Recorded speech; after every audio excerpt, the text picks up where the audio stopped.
রাতে ঘুম ভেঙে গেল ইন্দ্রর। ঠিক কি কারণে ভাঙল সেটা নিজেই বুঝতে পারল না। তেমন কোনো শব্দ নেই, কেবল ঘড়ির টিকটিক আওয়াজ। আবার পাশ ফিরে শুয়ে পড়তে যাবে, ঠিক তখনই ওর মনে হলো একটা মিহি শীষের শব্দ আসছে। মুখ দিয়ে চাপা স্বরে শীষ দিচ্ছে কেউ। ঘড়ির দিকে একবার দেখে নিল ও। রাত 3:30 বাজে, একটু পরেই ভোর হয়ে যাবে। এত রাতে জেগে জেগে শীষ দিচ্ছে কে? বিছানা ছেড়ে উঠে পড়ল ইন্দ্র। বিছানার ডান দিকে একটা গ্রিলবিহীন জানলা, সেটা রাতে খুলেই শুয়েছিল। জানলার ঠিক লাগোয়া হাত দুয়েকের দূরত্বে পাশের অ্যাপার্টমেন্টে জানলা। সেদিকেই চাইল সে, এবং চাইতেই একটু অবাক হলো। ওপাশের জানলাটা থেকে একটা লম্বাটে গোছের হাত বাইরে বেরিয়ে ঝুলছে। মেয়েলি হাত, যেন কোনোই থেকে হাতটা জানলার বাইরে রেখে ঘুমিয়ে পড়েছে একটা কিশোরী মেয়ে। ঘরের ভেতর খুব আবছা নীল আলো জ্বলছে। সেই আলোর কিছুটা আভা হাতটার উপরে এসে পড়ে নীলাভ রং দিয়েছে হাতটাকে, যেন মরা মানুষের হাত। আগ্রহ হতে জানলার একেবারে কাছে চলে এলো ইন্দ্র। আসতেই শীষের শব্দটা আরো জোরে কানে এলো ওর। ওদিকে জানলা থেকেই আসছে আওয়াজটা, মানে হাতটা যার সেই দিচ্ছে শীষটা, অর্থাৎ মানুষটা ঘুমিয়ে নেই। তাহলে হাতটা বাইরে ঝুলিয়ে রেখেছে কেন? হঠাৎ ইন্দ্রের বুকটা কেঁপে উঠল। নীলচে হাতটা এতক্ষণ নির্জীবের মতো পড়েছিল, এবার তার আঙুলগুলো সচল হয়ে উঠল। খুব ধীরে হাতছানি দিয়ে ইন্দ্রকে কাছে ডাকছে হাতটা। কিন্তু ও যে জানলার কাছে এসে দাঁড়িয়েছে, সেটা ভেতরের মানুষটা বুঝলো কি করে? ওকে দেখতে পাচ্ছে নাকি? আমাকে আমাকে ডাকছেন? শীষটা এখনো বেজে চলেছে, কেমন নেশা জড়ানো সুর। মনে হয় একরাশ বরফের মতো ঠান্ডা বাতাস আতঙ্কে পালাতে গিয়ে কোনো ফাটলের মধ্যে দিয়ে বাইরে বেরিয়ে আসছে। ইন্দ্রের প্রশ্নের কোনো জবাব এলো না, কেবল হাতটা ধীরে ধীরে উপরে উঠে এলো। ইন্দ্রের দিকে এগিয়ে এসেছে হাতটা, যেন এগিয়ে দেওয়া হাতটা ওকে ধরতে বলছে। সুরের মাদকতায় ইন্দ্রের ঠিক ভুলের হিসেব তখন গড়িয়ে গেছে। নীলচে হাতটার দিকে হাত বাড়িয়ে দেয় সে। 5টা নীল আঙুলের ফাঁকে আঙুল ঢুকিয়ে দেয়। শীতল কিন্তু কোমল স্পর্শ অনুভূত হয়। কি কি আপনি আপনি কে? উত্তর আসে না। শীষের শব্দে বদল আসে, যেন শীষ দিয়ে কিছু বলতে চাইছে মেয়েটা। কিছু একটা অর্থ আছে তার। হঠাৎ ওর হাত ধরে মৃদু একটা টান দেয় মেয়েটা। আচমকা টানটা আসায় ওর শরীরটা একটু দুলে যায়। টানটা আবার আলগা করে দিয়েছে মেয়েটা। ইন্দ্রের মনে হয় সে ওর সঙ্গে খেলতে চাইছে। ইঙ্গিতে ওকেও যেন টানতে বলছে হাতটা ধরে। আচ্ছা আচ্ছা আচ্ছা, বেশ। জোর গলাতেই কথাটা বলে হাতের উপরে একটা হালকা টান দেয় ইন্দ্র। আবার একটা টান আসে ওপাশ থেকে। কয়েক সেকেন্ড ধরে চলে খেলাটা। আশেপাশে একবার তাকায় ইন্দ্র। এই জানলাটা থেকে 1 মিটার দূরে একই ঘরের আরেকটা জানলা আছে। সেটার উপরেও ঘরের ভেতরের নীলচে আলো এসে পড়েছে। সেই জানলাটার দিকে ভালো করে তাকাতেই ইন্দ্রের হৃৎপিণ্ড স্তব্ধ হয়ে যায়। সেই জানলাতেও পড়ে রয়েছে একটা নীলচে হাত। দেখেই বোঝা যায় দুটো হাত একই মানুষের, অথচ দুটো জানলার মধ্যে অন্তত 1 মিটারের ব্যবধান। এক ধাক্কায় হাতটা ছেড়ে পিছিয়ে আসে ইন্দ্র। সঙ্গে সঙ্গে শীষের শব্দ বদলে যায় একটা মেয়েলি হাসির শব্দে। একটা হিলহিলে সাপের মতো এঁকে বেঁকে হাতটা ঢুকে যায় জানলার ভেতর। বিছানার উপর বসে পড়ে হাঁপাতে থাকে ইন্দ্র। বুকের ধরপড়ানি কমতে চাইছে না কিছুতেই। মাথাটা খানিক শান্ত হয়ে আসতেই কিছু মনে পড়ে তার। একটু আগে শোনা অদ্ভুত শীষটা সে আগেও কোথাও শুনেছে, বেশি দিন আগে নয়, দু একদিনের মধ্যেই। অথচ সেটা কোনো গানের সুর নয়। হঠাৎ হাতে একটা ঠান্ডা হাওয়ার স্পর্শ লাগে ওর। খেয়াল হয় অজান্তেই ওর হাতটা বিছানার এক পাশে বেরিয়ে ঝুলছে। দ্রুত হাতটা সেখান থেকে সরিয়ে নেয় ইন্দ্র। বাংলা সাহিত্যের রোমাঞ্চকর কিছু গল্প দিয়ে সাজানো আমাদের এই বিশেষ নিবেদন সানডে সাসপেন্স। আজকের গল্প শায়ক আমানের শীষ। শায়ক আমানের জন্ম 1992 সালে কলকাতার তেঘড়িয়ায়। ইঞ্জিনিয়ারিং পাশ করলেও তিনি সাহিত্য চর্চাকেই নিজের পেশা হিসেবে বেছে নিয়েছেন। মিডনাইট হরর স্টেশন বলে একটি ইউটিউব চ্যানেল রয়েছে তার, যেখানে তার লেখা এবং পাঠ করা একাধিক গল্প রয়েছে। এছাড়াও তার 3টি উপন্যাস আরিন ও আদিম দেবতার উত্থান, তার চোখের তারায় এবং ভাষান বাড়ি প্রকাশিত হয়েছে বিভা প্রকাশনী থেকে। আজকের গল্প পাঠে মীর, গল্পের সূত্রধার আমি দীপ। শুরু হচ্ছে শীষ। বিকেলের দিকে ছাদে উঠে এদিক সেদিক তাকাতেই মহিলাকে দেখতে পেল ইন্দ্র। কালকের মতোই আজও একটা সুতির গেঞ্জি আর ট্রাউজার পরে ছাদের একদিক থেকে অন্যদিকে হেঁটে চলেছেন তিনি। মহিলা বেশ সুন্দরী, ফর্সা গায়ের রং, মখমলের মতো চামড়া, বয়স 30-এর খানিক উপরেই হবে। মুখের মধ্যে একটা আপাত গাম্ভীর্য আছে। নাম শালিনী মিত্র।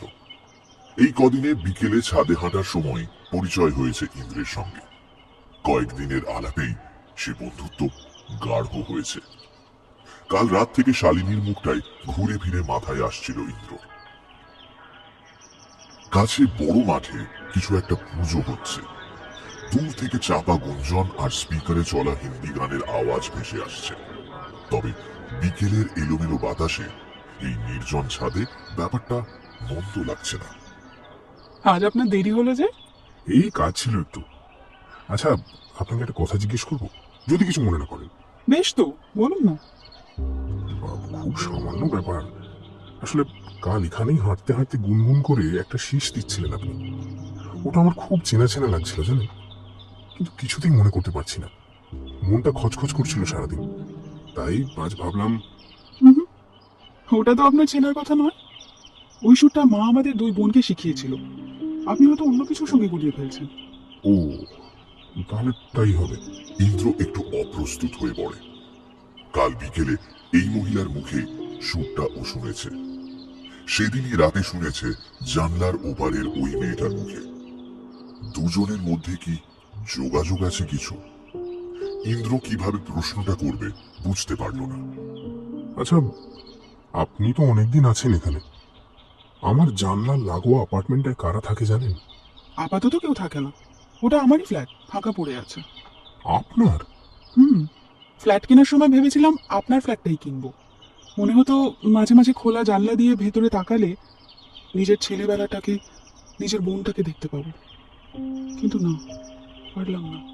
ইন্দ্র বুঝল ঘরটাকে নিয়ে কিছু একটা স্মৃতি আছে শালিনীর। গলাটাও যেন কেঁপে গেল একবার। ওটা আপনাদেরই ছিল যখন, তাহলে বেচে দিলেন কেন? বেচে দিইনি তো, ফাঁকাই পড়ে আছে। আমি যাই মাঝে মাঝে, খুলে ঝাড়পোছ করে চলে আসি। সে কি, আপনি থাকেন না ওখানে?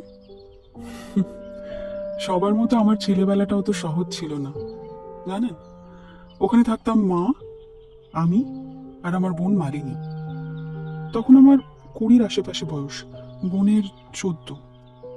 আপনার বোন এখন সম্ভবত বেঁচে নেই। সম্ভবত বলতে? শালিনী কোনো উত্তর দেয় না। ছাদের একদিকের পাঁচিলে হাত রেখে দাঁড়িয়ে পড়ে।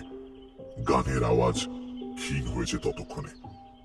শীতের বিকেলে দু একটা পাখি ডানা ঝাপটে উড়ে যাচ্ছে সূর্যের দিকে। অস্বস্তিকর কয়েকটা মুহূর্ত তৈরি হয়। একটা চাপা কৌতূহল তৈরি হচ্ছিল ইন্দ্রের মনের ভেতরেও। ওই শীষের সুরটা বুঝলেন, কেমন একটা গা ছমছমে ব্যাপার আছে না ওটা? আমার তো বেশ পিসফুল লাগে। আসলে মা কোথায় শুনেছিল কোনো নরম গোছের শীষের আওয়াজ শুনলে পাগলদের পাগলামি একটু কম থাকে। মালিনী বাড়াবাড়ি করলে মা শীষ দিয়ে শান্ত করতো ওকে। শান্ত করতো মানে? মালিনী ছোট থেকেই একটু পাগলাটে গোছের, বিশেষ কথা বলতো না কারোর সঙ্গে, নিজেকে নিয়েই থাকতো। তবে জন্মের সময় থেকে শরীরে একটা খুঁত ছিল ওর।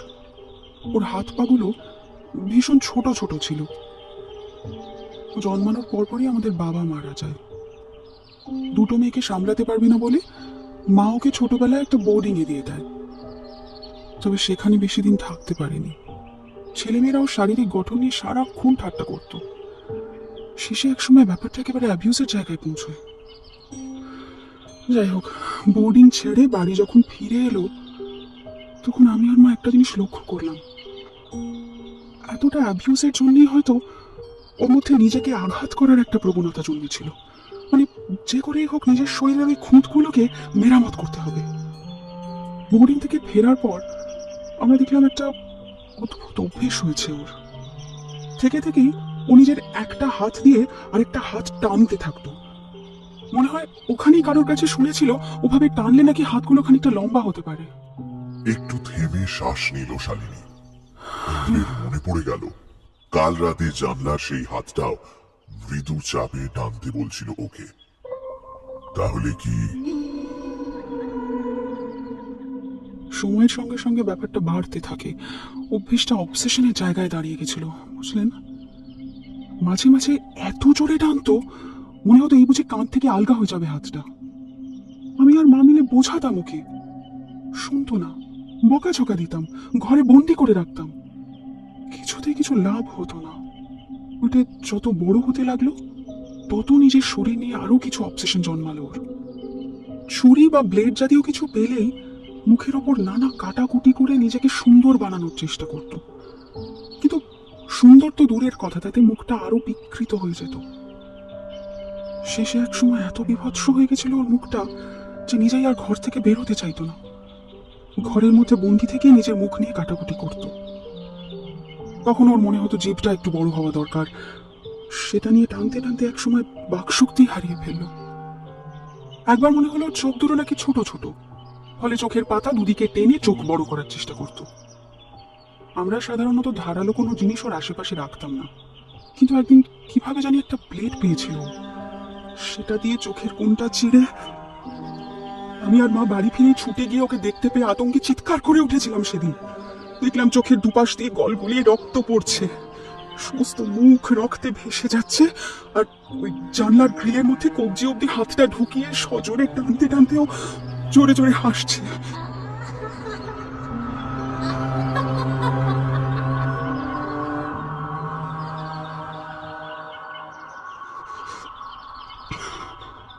আমার মা ভারী কড়া মানুষ ছিলেন, সহজে ভেঙে পড়তেন না।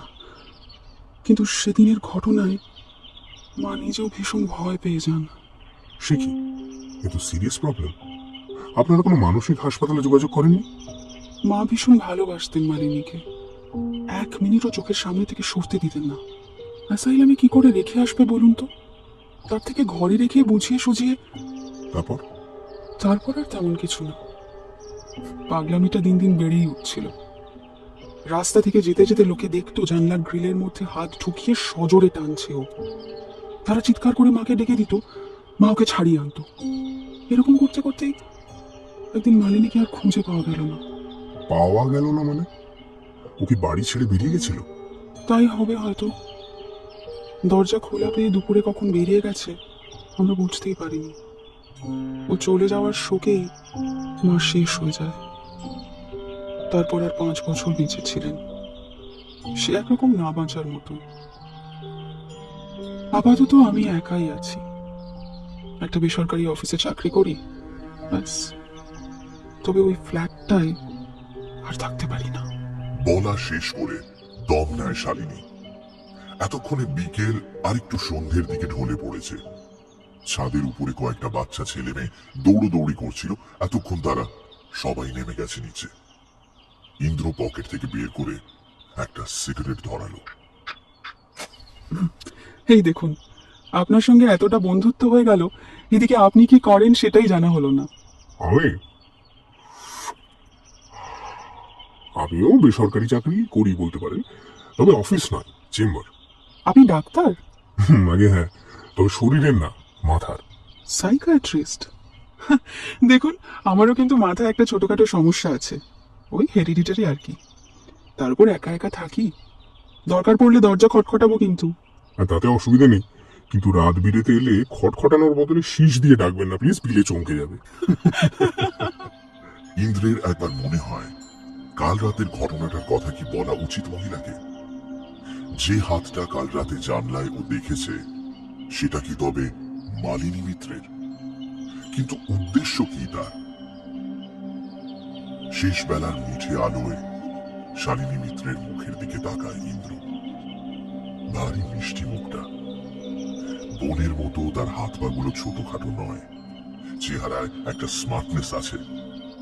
টান টান নিটোল চামড়ার উপর কমলা আভা পড়ে ভীষণ নরম করে তুলেছে মুখটা। চলুন নিচে যাই। হুম, আর একটু দাঁড়ান, সূর্যটা এখনো ডোবেনি। আর তাছাড়া আপনার সিগারেটও তো শেষ হয়নি। কথাটা বলে ছাদের পাঁচিলের উপর হাত রাখে শালিনী। অসাবধানতা বশত একবারের জন্য সেটা ইন্দ্রের আঙুল ছুঁয়ে যায়। উষ্ণ পেলব ছোঁয়া। না, কাল রাতের হাতটার সঙ্গে এই হাতের কোনো মিল নেই। ইন্দ্র দূরের দিকে তাকিয়ে থাকে, কিছু একটা খেলছে তার মাথার ভিতর। দূরে কালচে ঘনায়মান মেঘের মতোই কোথায় যেন একটা জট পেকে আছে। শালিনী মিত্রের একটু আগে বলা গল্পটার কোথায় যেন বেশ খানিকটা আধার জমে আছে।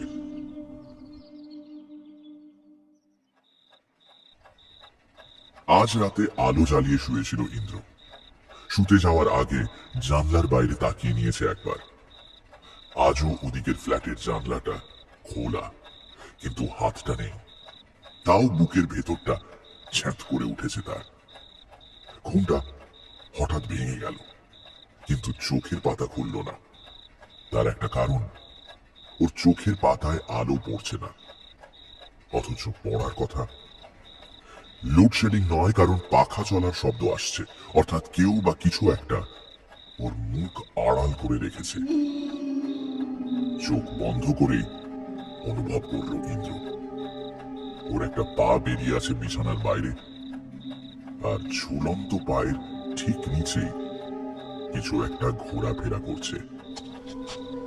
মনে মনে কে যেন বলে দিল এখন চোখ খুললেই ওর মুখের উপর ঝুঁকে থাকা আর একটা মুখ দেখতে পাবে ইন্দ্র। সেই মুখের চোখ দুটোর কোণ চিরে বড় করা, ঠোঁটের দুপাশ আঙুল দিয়ে টেনে টেনে প্রশস্ত করেছে কেউ। গোটা মুখের সমস্ত জায়গায় অজস্র কাটাকুটি দাগ।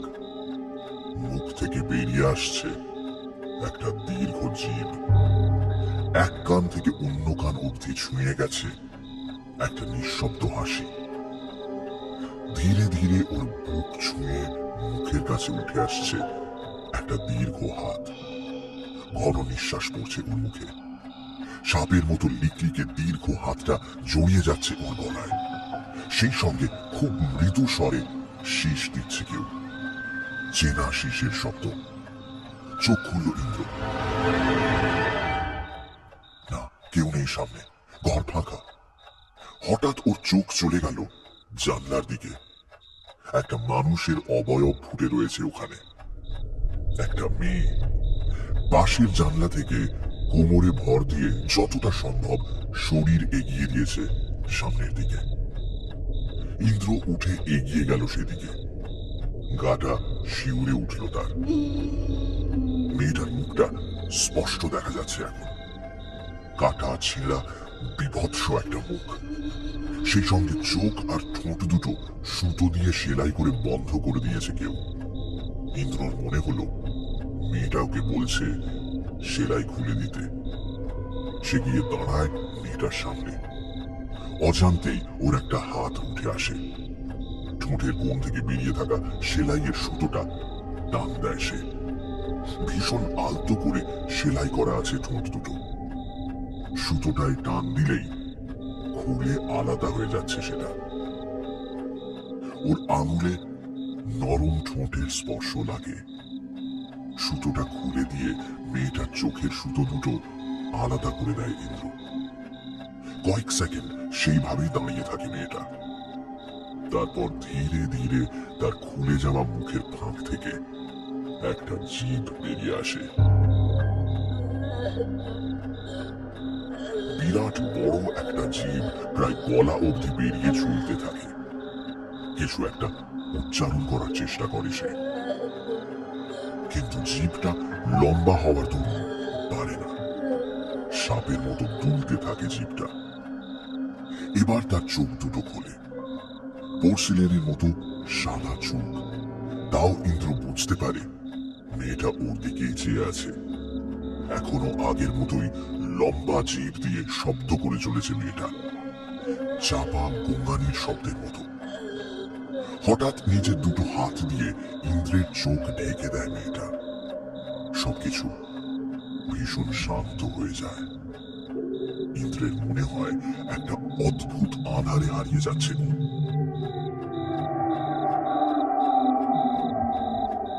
পরক্ষণেই চোখ খুলে যায় ইন্দ্রের।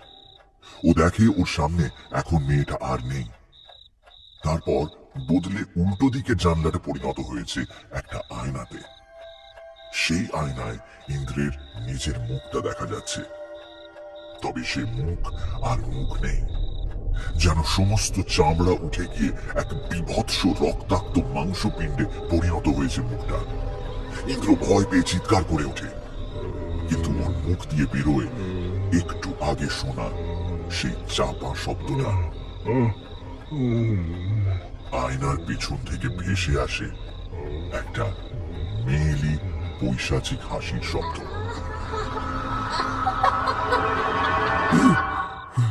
আতঙ্কে চোখ খুলে গেল ইন্দ্র, ভেঙে গেল ঘুমটা। তারপরে বিছানার উপর উঠে বসল। জোরে জোরে নিঃশ্বাস পড়ছে ওর।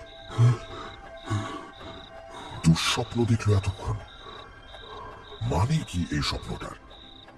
ওর নিজের মুখটা অমন বিভৎস দেখলো কেন? গোটা ঘর ফাঁকা, আলো জ্বলছে, তাতেই ভরে আছে চারদিক। ঘড়িতে বাজে রাত 2টো। না, এভাবে আলো জেলে শুলে নার্ভগুলো শান্ত হয় না। সেই জন্যই বারবার ভেঙে যায় ঘুমটা। বিছানা থেকে উঠে এসে সাদা আলোটা নিভিয়ে দেয় ইন্দ্র। সবজে নাইট ল্যাম্পের ফিনফিনে আলো আধারিতে ভরে ওঠে ঘরটা। আর ঠিক তখনই জানলার দিকে চেয়ে বুকের ভেতর দিয়ে হিম বয়ে যায় তার। আবার একটা হাত ঝুলছে জানলায়, আগের দিনের সেই হাতটা। এখন আবার তার উপরে এসে পড়েছে নীলচে আলো। আবার শীষের আওয়াজ। ইন্দ্র জানলার সামনে গিয়ে দাঁড়াতে আবার উপরে উঠে এলো হাতটা। হাত বাড়িয়ে সেটার স্পর্শ পেতেই শিউরে উঠল ইন্দ্র। আজ আগের দিনের থেকে হাতটা আরো বেশি ঠান্ডা। আজ আরো বেশি করে যেন কিছু বলতে চাইছে। হাতটা নিয়ে অল্প অল্প করে টানতে শুরু করলো সে। মালিনী, মালিনী, কি চাও তুমি? কি চাও? উত্তর আসে না। শব্দের মাত্রা দ্রুত বদলাতে থাকে। হঠাৎ ইন্দ্রের হাতটা ছেড়ে দেয় মেয়েটা। একটু একটু করে হাতটা উঠে আসে উপরের দিকে। ইন্দ্রের চোখ থেকে মাত্র ফুটখানেক দূরে হাতটা। আস্তে আস্তে নড়তে থাকে হাতের আঙুলগুলো। হাত ছাড়িয়ে দিচ্ছে মেয়েটা, আরো কাছে আসতে বলছে। কিন্তু আর কাছে যাবে কি করে? আর একটু এগোলেই তো জানলার বাইরে বেরিয়ে যাবে ইন্দ্রের শরীরটা। মালিনী, মালিনী, কি চাও তুমি? আমাকে বোঝাও, আমাকে বলো। এবার আঙুলগুলো মুঠো হয়ে যায়। শীষের শব্দে আবার বদল আসে। কেবল তর্জনীটা উঠে থাকে। ইন্দ্র এক বুক আতঙ্ক নিয়ে দেখে মেয়েটা ইন্দ্রের কাঁধের পাশ দিয়ে ওর ঘরের ভেতরে কি যেন নির্দেশ করছে। যেন ইন্দ্রের ঠিক পেছনেই কেউ দাঁড়িয়ে আছে। কে? কে আছে ওখানে? কে? পেছনে তাকাতে সাহস হয় না ইন্দ্রের। ঘরের ভেতরে সবচেয়ে আলো জ্বলছে, মনে হয় একটু আগে যে বিছানাটার উপর ও ঘুমিয়েছিল এখন সেটার উপরে বসেই কেউ বা কিছু তাকিয়ে আছে ওর দিকে। পিঠের উপরে একটা স্থির দৃষ্টি অনুভব করলো ও। একবার পিছিয়ে এলো, হাতটা ধীরে ধীরে মিলিয়ে গেল অন্ধকারের ভেতর। এক ঝটকায় পেছন ফিরল ইন্দ্র। না, কিচ্ছু নেই, বিছানাটা খালি পড়ে আছে। দ্রুত ল্যাপটপটা টেনে আনলো ইন্দ্র। মালিনী মিত্র যখন উধাও হয়েছিল তখন পুলিশ নিশ্চয়ই খোঁজাখুঁজিও করছিল। সেই কেসের কিছু খবরাখবর নিশ্চয়ই খুঁজলে পাওয়া যাবে। ইন্টারনেটে সার্চ করে কিছুক্ষণ ঘাটাঘাটি করলো ইন্দ্র, কয়েকটা লিংক সেভ করে রাখলো। সত্যি আজ থেকে বছর 10 আগে হঠাৎ করেই নিখোঁজ হয়ে যায় মালিনী। ছোট থেকেই যে তার মাথায় কিছু গোলমাল ছিল সেটা এলাকাবাসীও জানত। জানলার গ্রিলে হাত ঢুকিয়ে টানার কথা, নিজের মুখে ধারালো কিছু দিয়ে কাটাকাটি করার কথাও বলেছিল তারা। তবে তার কোনো ছবি পাওয়া গেল না। কাগজে তার দিদির একটা বিস্তারিত ইন্টারভিউও বেরিয়েছিল। ইন্টারভিউটা ভালো করে পড়লো সে। কয়েকটা প্রশ্ন ভেসে উঠছে তার মনের ভেতরে। কি বলতে চায় পাশের জানলার মেয়েটা? একটা ব্যাপার মনে হলো ইন্দ্র। মেয়েটা হঠাৎ হাতছানি দিল কেন? ইন্দ্র তো জানলার কাছেই দাঁড়িয়েছিল। তবে কি ইন্দ্র নয়, অন্য কাউকে ডাকছে সে? শালিনীকে? মোবাইল ফোনটা হাতে তুলে নিয়ে একটা নম্বরের মেসেজ পাঠালো ইন্দ্র। এত রাতে হয়তো জেগে নেই, সকালে মেসেজ দেখে কল করে নেবে। হঠাৎ একটা অদ্ভুত অনুভূতি হলো ওর। আর চোখে মনে হলো পাশের জানলা থেকে একটা মুখ চেয়ে আছে ওর দিকে। নীলচে আভা এসে পড়েছে সেই মুখের উপর। অনেকক্ষণ থেকে ওর অজান্তেই আর চোখে ওর বিছানার উপর বসে থাকা শরীরটাকে দেখে চলেছে সেই মুখটা। বেশ কিছুক্ষণ আর চোখে সেদিকে চেয়ে রইল ও। আচমকা সেদিকে ফিরে তাকাতেই মুহূর্তের মধ্যে হারিয়ে গেল মুখটা।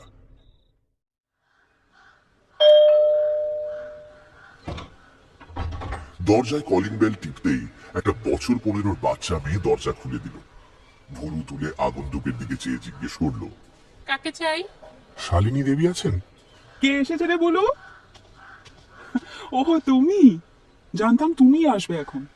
বলো, তুই ভেতরে যা এখন, আমাদের চা দিয়ে টিভি দেখ গিয়ে। মেয়েটা আর বাক্য ব্যয় না করে সরে পড়ে। ও কি এখানেই থাকে? হ্যাঁ, আমি একা থাকি তো, কেউ একটা না থাকলে কেমন খালি খালি লাগে। তাছাড়া তাছাড়া কি? ছোটবেলায় ওর মা আমাদের বাড়িতে কাজ করত। তিনি মারা গেছেন বছর 7 হলো। তারপর গত বছর ওকে আমি এনে রেখেছি এখানে। ইন্দ্রকে নিয়ে নিজের ঘরে ঢুকে আসে শালিনী। চেয়ারের উপর বসতে বসতেই ঘরের একদিকের দেয়ালে ঝুলন্ত একটা ছবির ওপর চোখ পড়ে ইন্দ্রর। দুই মেয়েকে দুপাশে নিয়ে দাঁড়িয়ে আছেন মিসেস মিত্র। একটি মেয়ে লম্বাটে গড়নের, অন্যটি খর্ব। হাত দুটো দেহের তুলনায় সত্যি ছোট। এটা কবেকার? এই ছবিটা, এটা বোন বোর্ডিং থেকে ফেরার পরপরই তোলা। তোমাকে ছোট থেকেই ভারী মিষ্টি দেখতে। বোনের হিংসে হওয়াটা স্বাভাবিক কিন্তু। বিছানারই অন্যদিকে পিঠ রেখে বসতে বসতে শালিনী বলে, ওই থেকেই কাল হলো। আমাকে নিয়ে ওভার প্রোটেক্টিভ ছিল মা। বন্ধু বান্ধবদের সঙ্গে মিশতে দিত না। সত্যি বলতে ছোট থেকে খানিকটা ওই কারণেই বিশেষ কোনো বন্ধু ছিল না আমার। এই 5 বছরেও হলো না কেন? মা তো বেঁচে নেই আর। 5 বছর না, 10 বছর। বোন চলে যাওয়ার পর থেকেই মা অনেকটা ভেঙে পড়ে। আমাকে নিয়ে আর অত মাথা ব্যথা ছিল না। তবে কি জানো তো, আমার ওই কারোর সঙ্গে মেলামেশা করার স্কিলটাই নষ্ট হয়ে গেছে। আমার তো তা মনে হয় না। তাই ইন্দ্র চারিদিকে চেয়ে দেখে শালিনী মিত্রের ঘরটা বেশ সাজানো গোছানো। একদিকে একটা বড় আয়না, তার সামনে প্রচুর প্রসাধনী আর ক্রিম সাজিয়ে রাখা আছে। মহিলার যে সাজগোজের ভীষণ শখ তা বোঝাই যায়। উফ, এই মেয়েটা না, কখন বলেছি চাটা দিয়ে যেতে, নিশ্চয়ই টিভিতে মজে গেছে। তুমি একটু বসো, হ্যাঁ আমি আসছি। কথাটা বলে ঘর থেকে বেরিয়ে যায় শালিনী। ইন্দ্র উঠে পড়ে, ছবিটা কাছ থেকে খুঁটিয়ে দেখে। তার হাব ভাবে কেমন একটা গোয়েন্দা সুলভ ভাব। কোনো অজ্ঞাত কারণে শালিনী মিত্রের অতীত জীবন নিয়ে ভীষণ আগ্রহ অনুভব করছে সে। এ পর্যন্ত শালিনী নিজে অবশ্য তেমন বিরক্তি প্রকাশ করেনি তাতে। আলমারির মাথায় কিছু পুরনো কাগজপত্র রাখা ছিল, সেদিকে ভালো করে তাকাতে ইন্দ্র দেখল তার মধ্যে একটা পুরনো খাতা জাতীয় কিছু রাখা আছে। হাত বাড়িয়ে সেটা নামিয়ে নিল ইন্দ্র। পুরনো হলদে হয়ে যাওয়া পাতাগুলো উল্টে পাল্টে দেখতে লাগলো। কখন অজান্তেই শালিনী ঘরে ঢুকে পড়েছে সে খেয়ালই করেনি। ওটা আমার ছেলেবেলার। এই নাও তোমার চা। এ তো রীতিমতো গানের নোটেশন। তুমি সুর লিখে রাখতে পারো নাকি? হ্যাঁ, মায়ের থেকেই শেখা।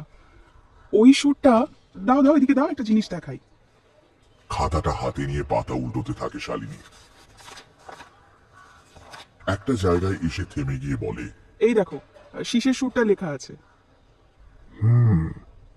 তুমি এইটাই গাও? সেই কবে লিখে রেখেছিলাম, দীর্ঘদিন আর গান বাজনা নিয়ে বসা হয় না। আচ্ছা, এই নোটেশনটার একটা ছবি তুলতে পারি? হ্যাঁ হ্যাঁ, শিওর। মিউজিকের শখটা কি মায়ের থেকেই? হ্যাঁ, কি করব বলো, বন্ধু বান্ধব ছিল না ছোট থেকে, অগত্য মিউজিক নিয়েই। ইন্দ্র কিছু বলতে যাচ্ছিল এমন সময় তার ফোনটা বেজে ওঠে। সেটা হাতে নিয়ে উঠে পড়ে সে। একটা চেনা নম্বর থেকে ফোন আসছে। ফোনটা হাতে নিয়ে বাইরের বারান্দায় বেরিয়ে আসে ইন্দ্র। তুই হঠাৎ এই কেসটা নিয়ে পড়লি কেন বলতো? দরকার আছে। তুই আগে বল, কি জানতে পারলি? আরে ফ্যামিলিটা এমনিতেই মেরেস্ট আপ। মহিলার নাম ছিল সুরমা মিত্র। হাজবেন্ড একরকম জমিদারের ছেলে টাইপস বলতে পারিস আর কি। মানে পয়সা কড়ির অভাব ছিল না, কিন্তু ছোট মেয়েটা একটু পাগল টাইপের ছিল। 15 বছর বয়সে একদিন হঠাৎ করে নিখোঁজ হয়ে যায়। বড় বেটি আবার কোর্টে সাক্ষী দেয় যে সে নিজে নাকি দুপুরবেলা বোনকে পালাতে দেখেছে। পাইছি। হ্যাঁ, তো মেয়েটাকে তারপর আর খুঁজে পাওয়া যায় না। তারপর থেকে সবই ঠিকঠাক চলছে, কিন্তু তার 5 বছর পরে মেয়ের মা সুইসাইড করে। সুইসাইড? আগে হ্যাঁ, দরজা বন্ধ করে গায়ে আগুন লাগিয়ে দিয়েছিল। বাবা, সে সময় বড় মেয়ে বাড়িতে ছিল না, আর ওরা কারোর সঙ্গে মেলামেশা করতো না। তার ফলে আগুন নেভাতেও কেউ আসেনি। মেয়ে বাড়ি ফিরে দরজা খুলে অবস্থা দেখে পুলিশ ডাকে। পুলিশ যতক্ষণে পৌঁছেছে ততক্ষণে তো বডি পুড়ে ঝামা হয়ে গেছে। সুইসাইডের কারণ? মানসিক অবস্থা। শেষের দিকে নাকি মহিলা ছোট মেয়েকে দেখতে পেতেন, মানে ওই হ্যালুসিনেশন আর কি। এমনকি নিজের মুখও ছোট মেয়ের মুখের মতো করতে চেষ্টা করেছিলেন, কাঁচি মাছি দিয়ে। হসপিটালাইজ করতে হয়েছিল। আচ্ছা, কারো ওই বড় মেয়েটার উপর সন্দেহ হয়নি? মানে ছোট থেকে মায়ের উপর যদি রাগ থেকে থাকে। আরে রাগ থাকলে সে রাগ হঠাৎ এতদিন পরে দেখাতে যাবে কেন? তাছাড়া এলাকার লোকে বলে মহিলা শেষের দিকে নাকি সত্যি ডিপ্রেসড হয়ে পড়েছিল। ওকে মানে দেখতে কিরকম একটা পাগল পাগল লাগছে। তো সে যাই হোক, তুই এখন আছিস কোথায়? এদের সঙ্গে তোর যোগাযোগটা কি? ওয়েল, রাইট নাও আমি বড় মেয়েটার ফ্ল্যাটে আছি। হোয়াট? তুই আবার দেখ, এসব থেকে সরে আয় প্লিজ। তুই যেটা করছিস সেটা কিন্তু অন্যায়। কাউকে তোর ব্যাপারে সবকিছু না জানিয়ে তার সঙ্গে। আরে আমি কিছুই করছি না ওর সঙ্গে। আমার শুধু সত্যিটা জানা দরকার। সত্যি জানা দরকার? এবার কি সত্যি? যেটা জানা দরকার সেই সত্যিটা। আমি নিশ্চিত এই দুই বোন আর মায়ের মাঝখানে অন্য একটা ইকুয়েশন আছে। ফোনটা কানে ধরেই মুখটা ফেরাতে যাচ্ছিল ইন্দ্র, এমন সময় তার চোখ আটকে যায়। বারান্দার দরজাটা হাট করে খোলা। এখন সেখানে এসে দাঁড়িয়েছে একটা মানুষ। ও সেদিকে তাকাতেই মুখটা সরে গেল দরজা থেকে। ইন্দ্রর চোখ চিনতে ভুল করল না। বুলু। টিভি দেখা ছেড়ে সে কখন উঠে এসেছে ইন্দ্র বুঝতে পারেনি। তাহলে কি সব শুনেছে মেয়েটা? বলে দেবে গিয়ে এক্ষুনি। ইন্দ্র একটা দীর্ঘশ্বাস ছেড়ে বারান্দা থেকে বেরিয়ে আসে। কয়েকটা উত্তর পরিষ্কার হচ্ছে ওর মাথার ভেতর, কয়েকটা এখনো ধোঁয়াশা রয়ে গেছে। বুলুকে ভেতরে ঢুকে আর দেখতে পায় না সে। শালিনীর সামনের চেয়ারটায় বসতে বসতে বলে, কদিন ধরেই একটা কথা বলবো ভাবছি তোমায়, জানি না বিশ্বাস করবে কিনা। কি বলো তো? দেখো শালিনী, আমার মনে হয় তোমাদের ঘরের জানলাটায় কিছু একটা গোলমাল আছে। ওখানে কেউ থাকে না তো? না, কে আবার থাকবে, তো ফাঁকাই পড়ে আছে। মাঝে মাঝে রাতের দিকে আমি আমি একটা হাত দেখতে পাই ওখানে, একটা একটা বাচ্চা মেয়ের হাত। হাত? কি ভুতুড়ে হাতের মতো?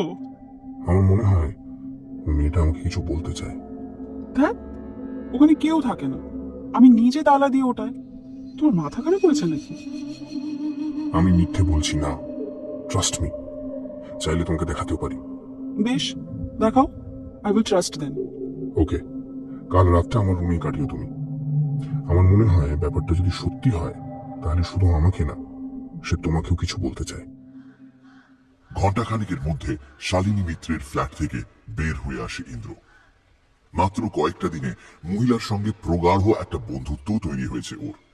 ইন্দ্র জানে শালিনী নিজেও বন্ধুত্বটাকে আরো গভীরে নিয়ে যেতে চায়। চোখের দৃষ্টিতে একটা চাপা মুগ্ধতা খেলা করে যায় মাঝে মধ্যেই।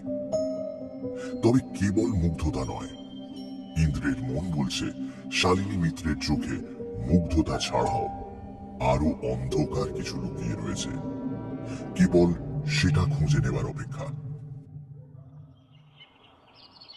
আমি আগেই বুঝেছি তোর মাথায় অন্য কিছু চলছে। কথা নেই বার্তা নেই, হঠাৎ করে ওই অ্যাপার্টমেন্টটাই চাই তো কয়েকদিনের জন্য। আজ মর্নিং ওয়াকে বেরিয়েছে মনীষ। এই সময় শহরের রাস্তাঘাট ফাঁকাই থাকে, মাঝে মধ্যে দু একটা গাড়ি হুসহাস শব্দ করে ছুটে যাচ্ছে। অন্যদিন একাই বেরোয়, কিন্তু আজ ইন্দ্রকে সঙ্গে নিয়েছে। ইন্দ্র ওর বহু বছরের বন্ধু। এক সপ্তাহ আগে একদিন হুট করে মনীষের অফিসে এসে হাজির হয় ইন্দ্র। ভারী অদ্ভুত একটা দাবি আছে ওর। মনীষ এই এলাকার নামকরা প্রমোটার। গত কয়েক বছরে বেশ কয়েকটা বিলাসবহুল অ্যাপার্টমেন্ট তৈরি করেছে সে। তার মধ্যে একটা অ্যাপার্টমেন্টের একটা ফ্ল্যাট কয়েকদিনের জন্য ভাড়া নিতে চায় সে। কোনো এক পেশেন্টের উপর নাকি নজর রাখতে হবে। এমনিতে ইন্দ্রজিৎ সেন ছেলেবেলা থেকেই পাগলাটে। মাথার ডাক্তার হওয়ার থেকে রোগী হলেই বেশি উপযুক্ত হতো। মনীষ অল্প গাইগুই করে শেষ অবধি রাজি হয়ে যায়। কদিন থাকার ব্যবস্থা করে দেওয়া আর এমন কি কঠিন কাজ। আসলে এটা ঠিক একটা কেস না, আমার একটা পার্সোনাল কিউরিওসিটি। দেখা যাক কি হয়। রুগীটা কি? লেট সুরমা মিত্রের বড় মেয়ে Shalini Mitra. I guessed as much. আরে ওই গোটা ফ্যামিলিটাই পাগলের। বোনটা তো, আচ্ছা তোর কি মনে হয় বোনটা বেঁচে আছে? না, বাপের জন্য এরকম পিকিউলার ফ্যামিলি দেখিনি জানিস তো। কারোর সঙ্গে মেশে না, ঘর থেকে বেরোয় না, তিনজনে মাসের পর মাস কারোর মুখ দেখে না, ঘরের মধ্যে আটকে থেকে কি যে করে কে জানে। ও বাপের রেখে যাওয়ার টাকায় নাকি সংসার চলতো। মা মারা যাওয়ার পর থেকে ব্যাপারটা চেঞ্জ হয়। বড় মেয়েটা একটু মুক্ত বাতাস পায়। তুই কি ভাবছিস ও নিজেই নিজের বোন আর মাকে খুন করেছে? আমি ভাবছি একটা শিশির কথা। শীষ? হ্যাঁ, একটা মেয়ে শীষ দিত তার বোনকে শান্ত করতে। দুই বোনের মাঝে ওটাই ছিল কানেকশন। কিন্তু সে বড় হওয়ার পর দেখা গেল এই শীষ জিনিসটা ভারী অদ্ভুত না রে। ছোটবেলায় আমরা মায়ের মুখে লালাবাই শুনতে শুনতে কেমন শান্ত হয়ে যায়। মানুষের ইমোশন ম্যানিপুলেট করতে গেলে। দাদা, এ কি বলু, তুমি এখানে? দিদি কোথায়? দিদি তো ঘুমোচ্ছে। আপনাকে কিছু কথা বলবো। হ্যাঁ বলো, আমি শুনছি। দিদি না ভয় পায়। রাতে স্বপ্ন দেখে গো কার সঙ্গে যেন কথা বলে। তারপর বুকে খুব ব্যথা হয় দিদির। কাকে দেখে স্বপ্নে? দিদির বোনকে, বোনের নাম ধরে ডাকে। মালিনীকে? কি বলে ডাকে? আমার মা বলতো দিদির বোনকে খুব ভালোবাসতো। ওদের মা ওদের দুজনকে দুষ্টুমি করলে একটা ঘরে আটকে দিত। দিদি না থাকলে ওর বোন তো কবেই মরে যেত। কিন্তু তুমি এগুলো আমাকে, মানে তুমি কিছু জানো দিদির ব্যাপারে? দিদি দিদি এখন আর ওর বোনকে ভালোবাসে না। এখন এখন এখন কি? এখন ভয় পায় গো। কেন ভয় পায়? বলে ওর বোন নাকি ওকে মেরে ফেলবে। দিদি মাঝে মাঝে না খুব রেগে যায় গো। আর রেগে গেলে মাথা ঠিক থাকে না। তখন আমার খুব ভয় লাগে, খুব। মায়ের ব্যাপারে কিছু বলে না? না তো। আচ্ছা বেশ, আমি দেখছি কি করা যায়। মেয়েটার চোখে মুখে ভয়ের ছাপ স্পষ্ট হয়ে ওঠে। পেছনে ঘুরে হাঁটতে থাকে সে। বোঝা যায় শালিনী মিত্রের কাছে কাজ করতে সে নিজেও খুব একটা আগ্রহী নয়। নিহাত আর কোথাও কাজ নেই, তাই দায়ে পড়ে করে। মনীষ এসে দাঁড়ায় ইন্দ্রের পাশে। মহিলাকে তো ঠিক সুবিধার লাগছে না রে। ছোটবেলায় বোনের উপর ভালোবাসা ছিল, এখন নেই। হঠাৎ এই পরিবর্তনের কারণ? তোর কি মনে হচ্ছে বলতো? আমার মনে হচ্ছে এখানে আর বেশি দিন থাকতে হবে না আমাকে। আচ্ছা, সুর সম্পর্কে আইডিয়া আছে তোর? আইডিয়া মানে কেমন আইডিয়া? মানে ধর, দুটো সুর যদি পাশাপাশি চালানো হয়, তুই শুনে বুঝতে পারবি দুটো এক না আলাদা। এ আর না বোঝার কি আছে? ইন্দ্র ওর ফোনটা আবার বের করে আনে, তারপর পরপর দুটো শীর্ষের শব্দ চালিয়ে দেয়।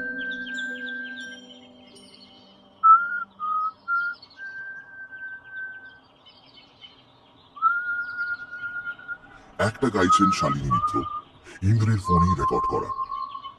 অন্যটা মোবাইলে তোলা ছবির নোটেশন দেখে কম্পিউটারে তৈরি করা। কালোর খাতায় লেখা সুরে নোটেশন দেখে তৈরি করিয়েছি এটা। দুটো শোন।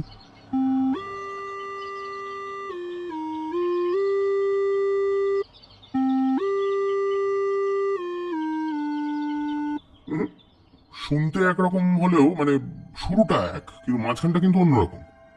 অথচ দুটো একই হওয়ার কথা ছিল, কিন্তু এক হয়নি। শালিনী মিত্র আগে বোনকে ভালোবাসতো, এখন আর বাসে না। এখন সে বোনকে ভয় পায়। সুরমা মিত্র মারা যায় পুড়ে, আর কি? এই সবকিছু একসঙ্গে জুড়লে আমার মনে আর কৌতূহল থাকছে না, থাকছে রাগ। একটা মানুষ এতটা নৃশংস হয় কি করে?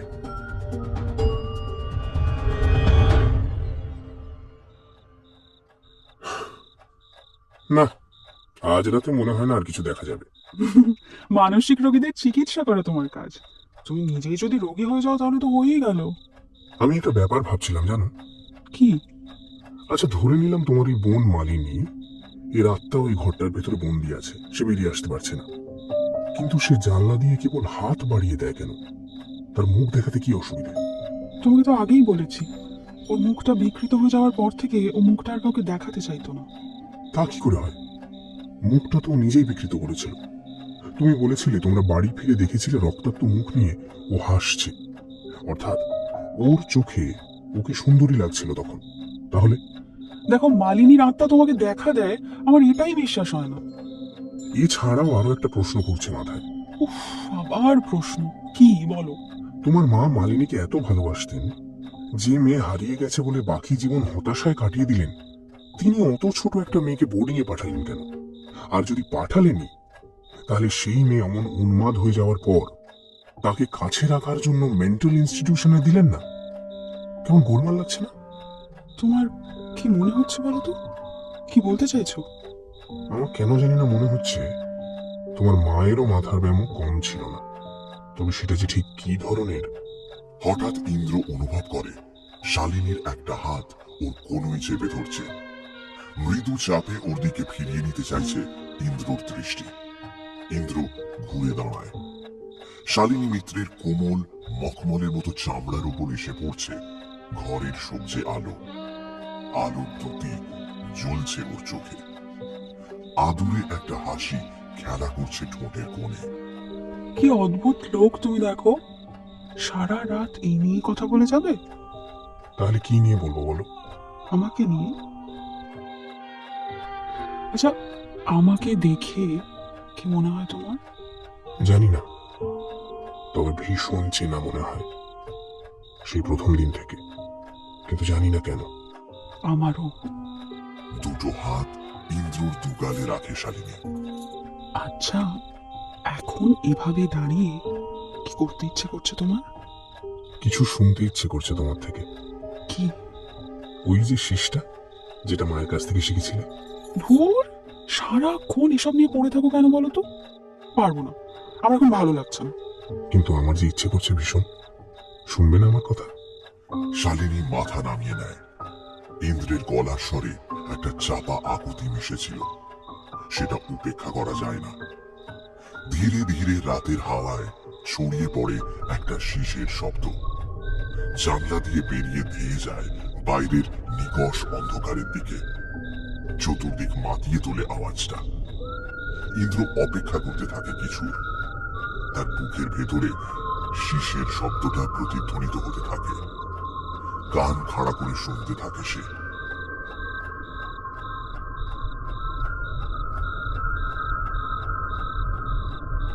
কিছুক্ষণ পরেই সে বোঝে প্রতিধ্বনি নয়, এবার সত্যি এই শীষের সঙ্গে একই সুরের আরেকটা শীষের শব্দ এসে মিশছে, আর সেটা আসছে পাশের জানলাটা থেকে।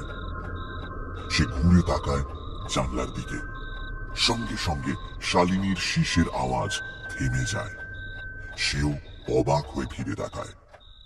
কে কে বাজাচ্ছে? ওটা তো আমি ছাড়া কেউ। ইন্দ্রের মুখে একটা চেরা হাসি খেলে যায়। শালিনী বিস্মিত হয়ে দেখে ওপাশের জানলার নীলচে আলো আঁধারি ভেদ করে বাইরে বেরিয়ে এসেছে একটা হাত। তবে আজ আর ঝুলে পড়ে না সেটা। একটা হিংস্র ভঙ্গিতে 5 আঙুল ছড়িয়ে যেন ছোবল মারতে চায় তাকে। প্রবল আক্রোশে কোনো কিছুকে খুঁজতে চাইছে হাতটা। শালিনী মিত্রের শীষের আওয়াজটা ওপাশের মানুষটাকে যেন পাল্টে দিয়েছে। কে কে ওটা? মালিনী? মালিনী নাকি? নাকি কি? কি বলো? উত্তর দেয় না শালিনী। তার সমস্ত শরীর জুড়ে একটা অস্থিরতা ছড়িয়ে পড়ছে, যেন এই মুহূর্তে ছুটে কোথাও পালিয়ে যেতে চায় সে। আমি বাইরে যাব, নিজের ফ্ল্যাটে যাব, দরজা খুলে দাও।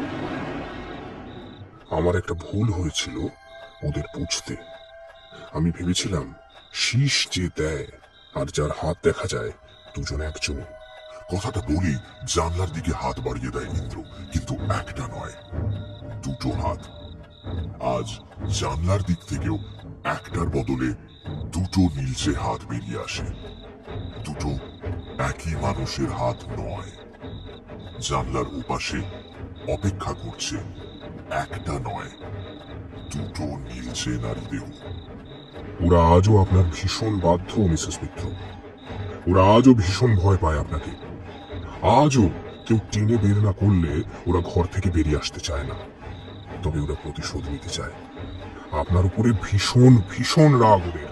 কে কে কে মিসেস মিত্র? আমাকে আমাকে চেনে না তুমি? আমি আমি শালিনী। শালিনী মিত্র আজ থেকে 5 বছর আগে মরে গেছে। আপনি নিজে হাতে পুড়িয়ে খুন করেছিলেন তাকে। কে বলেছে তোমাকে? কে বলেছে এসব? হ্যাঁ? কে বলেছে? ইন্দ্র উত্তর দেয় না। দুটো হাত ধরে সজোরে টানতে শুরু করেছে এখন, আর সেই টানে জানলার অন্ধকার থেকে বেরিয়ে আসছে দুটো মানুষের দেহ। ধীরে ধীরে জানলার ভেতর ঢুকে আসছে তারা। একজনের দুটো হাত স্বাভাবিকের থেকে কিছুটা লম্বা, চোখ আর ঠোঁটের কোণ প্রশস্ত। অপরজনের শরীর পুড়ে কালো হয়ে গেছে। কেবল পোর্সিলেনের মতো সাদা চোখ দুটো স্থির চোখে চেয়ে আছে ঘরের ভেতরে ছটফট করতে থাকা নারী মূর্তির দিকে। মাটির উপরে হামাগুড়ি দিয়ে এগিয়ে যায় তারা। আপনার 2 মেয়েকে চিনতে পারছেন মিসেস মিত্র? আমার মেয়ে? আমার মেয়ে? কি বলছো তুমি? হ্যাঁ, আপনার মেয়ে। ওরাও চিনতে পেরেছে আপনাকে। ওই শীষের সুরটা শুনেই আপনাকে চিনতে পেরেছে ওরা। ওদের দুজনকেই খুন করেছেন আপনি। ওদের দুজনের কেউই কোনো অবসেশনের শিকার ছিল না, ছিলেন আপনি। মানুষের শরীরের কোনো খুঁত সহ্য করতে পারেন না আপনি। আপনার এই অদ্ভুত অবসেশনের বলি হয়েছিল ওরা দুজন। কেউ আছেন? কেউ আছেন? দরজা খুলুন, আমাকে বাঁচান, কেউ আছেন? আপনার স্বামীর মৃত্যুর পর থেকে এই অবসেশনটা শুরু হয় আপনার। ছোট মেয়ের হাত দুটো দেহের তুলনায় সামান্য ছোট ছিল, তাই কোনোদিনই বোর্ডিং এ পাঠাননি আপনি। তার জীবনের সব থেকে বড় বলি ছিল তার মা। আমি ওদের মা নই, আমি শালিনী। আপনি জোর করে হাত দুটো বড় করার চেষ্টা করতে থাকেন। কেন মেয়ের শরীরে খুঁত থাকবে? হ্যাঁ, মানুষের হাড়ের গঠন টানাটানি করে বিশেষ বদলানো যায় না, কিন্তু আপনার মানসিক রোগ তখন বদ্ধ উন্মাদ করে তুলেছে আপনাকে। গ্রিলের ভেতরে হাত ঢুকিয়ে তার শরীরটা ভিতর দিকে মালিনী নিজে টানতো না, আপনি টানতেন। তাকে সুন্দর করে তুলতে গিয়ে মুখের ওপর ছুরি আর চোখের কোনায় ব্লেড সে নিজে নয়, আপনি চালিয়েছেন। আপনি কারো কাছে কিছু বলতে গেলে অত্যাচার আরো বেড়ে যেত।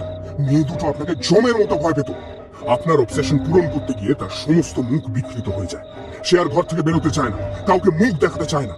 শেষে একসময় আপনি নিজেও বুঝতে পারেন সত্যি বিভৎস বিকৃত হয়ে গেছে তার মুখটা, আর কোনোভাবেই আপনার মনের মতো করে তোলা সম্ভব নয় তাকে। সেটা বুঝতে পেরে রাগের মাথায় তাকে খুন করেন আপনি। আমি আমি আমি খুন করেছি ওকে? রাগ হলে জানলার লাগোয়া ওই ঘরটায় ওদের বন্দি করে রাখতেন আপনি, খেতে দিতেন না।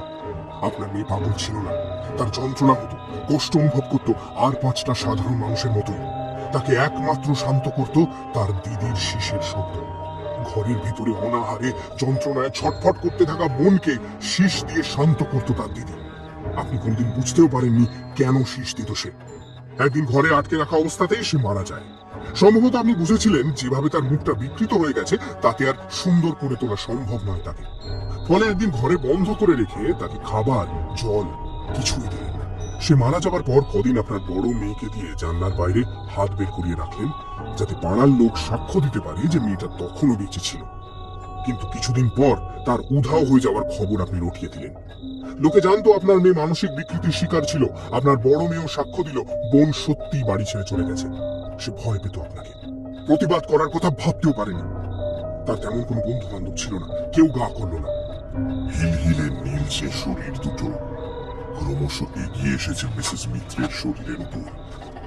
মাটিতে পড়ে গেছেন তিনি। 2 মেয়ে হামাগুড়ি দিয়ে উঠে বসেছে বুকের উপর। এরপর বছর 5 সব ঠিকঠাক চলে। বড় মেয়েকে নিয়ে আপনার কোনো অভিযোগ নেই।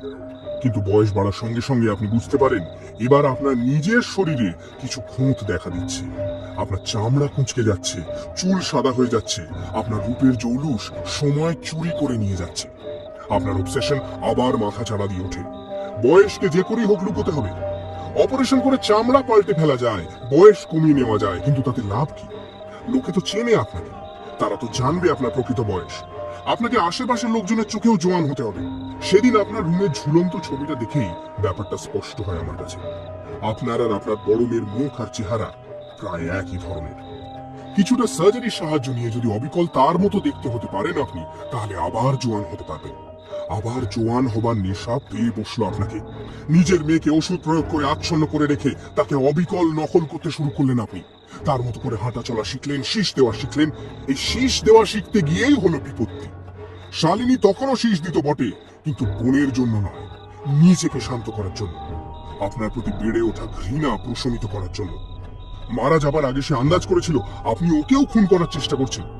মনের খেয়ালে তাই সে শীষের আসল সুরটা আপনাকে শেখানোর সময় খানিকটা বদলে দেয়। আসল সুরটাও ডায়েরিতে লেখা থাকলেও নকল সুরটা এই পৃথিবীর কোথাও লেখা নেই। আজ অজান্তেই সেটা গিয়ে নিজেই চিনিয়েছেন আপনি। এসব এসব তুমি বলছো কি করে? হ্যাঁ, কি করে বলছো? শালিনী মিত্রের ডায়েরিতে যে সুরের নোটেশন লেখা ছিল সেটা আপনি গান না। শুনতে এক লাগলেও আপনার শীষ আর ডায়েরির শীষ দুটো আলাদা। অর্থাৎ সুরটা অন্য কারো তৈরি করা। আপনি কেবল কারো মুখ থেকে তার একটা পরিবর্তিত রূপ শুনেছিলেন। মিথ্যে কথা, সব মিথ্যে বলছো তুমি। একদিন আচ্ছন্ন অবস্থায় বড় মেয়েকে ঘরে বন্দি করে রেখে আগুন লাগিয়ে দিয়ে বেরিয়ে যান আপনি। পুড়ে শেষ হয়ে যায় তার শরীর, এমন ভাবেই পুড়ে যায় যে তাকে কেউ শনাক্ত করতে পারে না। নিজের বড় মেয়েকে খুন করে তার পরিচয় নিলেন আপনি, কিন্তু ওই ফ্ল্যাটে আর থাকতে পারেন। শালিনী মিত্র নামেই থাকতে শুরু করলেন পাশের অ্যাপার্টমেন্টে। তুমি এত কিছু জানলে কেমন করে? আপনি বলেছিলেন না চেনা লাগছে আমাকে? আমারও ভীষণ চেনা লাগছিল আপনাকে। মায়ের দুটো হাত চেপে ধরেছে একটি মেয়ে। 2 কাঁধে 2 পা রেখে সজোরে টানতে শুরু করেছে। লম্বা জিভটা বেরিয়ে এসেছে বাইরে। অক্ষম গলাতেও খলখল করে হাসছে সে। অন্য মেয়েটির 2 হাত ইতস্তত ঘুরে চলেছে মায়ের মুখের উপর। মুখ থেকে বেরিয়ে আসছে শীষের শব্দ। আজ সে তার বোনকে শান্ত করতে চাইছে না। আজ সেই অপার্থিব শীষটা আরো উৎসাহিত করে তুলছে তাকে। একটু একটু করে তারা মিসেস মিত্রের দেহটাকে টেনে নিয়ে যেতে চাইছে ওই জানলাটার দিকে। ওই ঘরে এতদিন বদ্ধ ছিল ওদের আত্মা। ওই ঘরে পশুর মতো অত্যাচারিত হয়েছে ওরা। চিৎকার করার চেষ্টা করছেন মিসেস মিত্র, কিন্তু তার গলা দিয়ে শব্দ বের হচ্ছে না। একটু একটু করে তার মুখ থেকে ছাড়িয়ে নেওয়া হচ্ছে মখমলের মতো চামড়া। তার ঝকঝকে রূপের চৌরস মুছে গিয়ে বেরিয়ে আসছে দগদগে মাংসপিণ্ড আর কালচে লাল রক্ত। মৃত্যুর পরেও আপনাকে ভয় পেত ওরা। রোজ রাতে তাই হাত বাড়িয়ে অনুরোধ করত ওদের বের করে আনার, কিন্তু সাহস করত না। দরকার ছিল কেবল সেই শীষটুকু। সেই শীষটা আপনি ছাড়া আর কেউ জানে না। ওটা শুনলেই ওরা বুঝতে পারবে ওদের মা এসে দাঁড়িয়েছে পাশের জানলায়। বেরিয়ে আসতে আর কোনো বাধা থাকবে না ওদের। কিন্তু আজ আর ওরা ভয় পায় না আপনাকে। আজ ওরা ভয় দেখাতে চায়। দুই বোন এতক্ষণে মিসেস মিত্রের শরীরটাকে খোলা জানলা দিয়ে নিয়ে গিয়ে ফেলেছে উল্টো দিকের অ্যাপার্টমেন্টের জানলার উপর। মুহূর্তে সেটা হারিয়ে গেল নীলচে অন্ধকারে। সেই সঙ্গে দুই বোন। ভেতর থেকে চাপা গোঙানির শব্দ ভেসে আসছে। মিসেস মিত্রের শখের চামড়া মাংসের সঙ্গে উঠে আসছে ছিঁড়ে ছিঁড়ে। হাত পাগুলো টেনে টেনে ছিঁড়ে নেওয়া হচ্ছে তার। গোঙানির সঙ্গে মিশছে দুটো নরম গলার হাসির শব্দ। মিনিট 10 মধ্যে সমস্ত শব্দ মিলিয়ে গিয়ে এক শান্ত নীরবতা ঘিরে ধরল দুটো অ্যাপার্টমেন্টকে। ইন্দ্র দেখল এতক্ষণে ভোর নামতে শুরু করেছে বাইরে। জানলার ফাঁক দিয়ে ক্ষীণ আলো এসে পড়েছে ঘরের ভেতর। রাতবাতির সবজে আলোর সঙ্গে মিশে অদ্ভুত মায়াজাল তৈরি করেছে ঘরময়। মাংসের গন্ধ ভেসে আসছে জানলার বাইরে থেকে। সবকিছু শান্ত হয়ে আসতে ধীরে ধীরে আয়নার সামনে এসে দাঁড়ায় ইন্দ্র। ওই মাংসের গন্ধটা একটা বিশেষ দিনের কথা মনে করিয়ে দিচ্ছে তাকে। একটা বিশেষ অবসেশনের কথা মনে করিয়ে দিচ্ছে। অন্য কারো নয়, তার নিজের। আজ থেকে 5 বছর আগের একটা দিনে হসপিটালের বেডে শুয়ে 1 বছর 50 মহিলার প্রলাপ শুনেছিল সে। মহিলা হসপিটালে এসেছিলেন একটা অপারেশনের জন্য। সার্জারির উদ্দেশ্য ছিল তার মুখ থেকে চামড়া তুলে একটা বিশেষ মানুষের মতো করে দিতে হবে। বয়স অন্তত বছর 20 কমে যাবে তার। ইন্দ্র শুয়েছিল তার পাশের বেডে। আমার মেয়েটা দেখুন না, আমার মেয়েটা দুষ্টুমি করে খাটের তলায় লুকিয়েছে। প্লিজ, ও খুব ভয় পায়। ওকে দেখলেই সবাই ভয় পায়। আপনি একটু বলুন না ওকে। মুখটা নষ্ট হয়ে গেছিল ওর, তাই কাউকে দেখায় না, লুকিয়ে পড়ে। প্লিজ, ওকে একটু খুঁজে দিন না প্লিজ। কিন্তু আপনার বিছানার তলে তো কেউ নেই, বিশ্বাস করুন। আয় আমার কাছে, আয় আয়। কোথায় চলে গেছিলি? হ্যাঁ, তুই কোথায় চলে গেছিলি বল? চকিতে পেছন ফেরে ইন্দ্র। না, কেউ নেই। হ্যালুসিনেট করছেন মহিলা।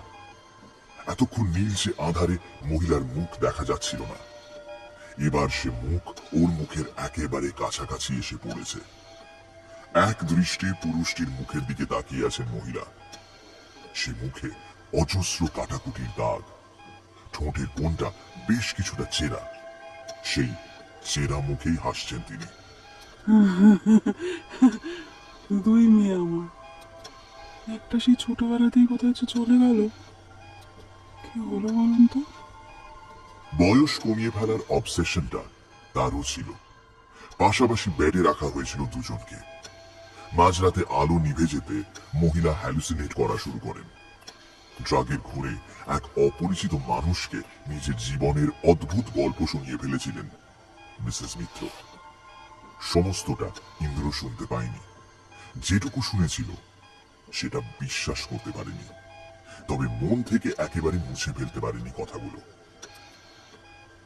এত বছর খোঁজাখুঁজির পর শেষে সন্ধান মিলেছিল মিসেস মিত্রের। তিনি নাকি মারা গেছেন 5 বছর আগে। তার মেয়ে এখন একটা অ্যাপার্টমেন্টে একাই থাকে। ইন্দ্র জানত সেদিনের সেই পাশের বেডের মহিলার বয়ান যদি সত্যি হয়, তাহলে এই মেয়েটি মিসেস মিত্র। কেবল নিজের নিখুঁত থাকার বিকৃত অবসেশন চরিতার্থ করছে সে। বাকি সত্যিটাকে সে এই কদিনে খুঁড়ে বের করেছে কেবল। নিজের মুখের দিকে একটানা চেয়ে থাকে ইন্দ্র। হাত বোলায় চামড়ার উপর। সে জানে এই চামড়া আসল নয়, এর নিচে আছে এক কুঁকড়ে যাওয়া সময়ের ছোপ লাগা বিশ্রী মুখ। ওর ইচ্ছে করলো ছিঁড়ে কুটি কুটি করে ফেলতে চামড়াটা, বেরিয়ে আসুক রক্তাক্ত একটা মুখ। কতই বা বিকৃত হবে আর। মিসেস মিত্রের মতো নয় নিশ্চয়ই। মানুষের বাইরের রূপটা কি ততটা কুৎসিত হওয়া সম্ভব যতটা তার ভেতরটা হতে পারে? কি মনে হতে এক ঝটকায় পাশের ফ্ল্যাটের জানলার দিকে তাকায় ইন্দ্র। না, আর কোনো হাত নেই সেখানে। ভোরের তাজা আলো এসে ঝাঁপিয়ে পড়ছে ঘরের মেঝেতে।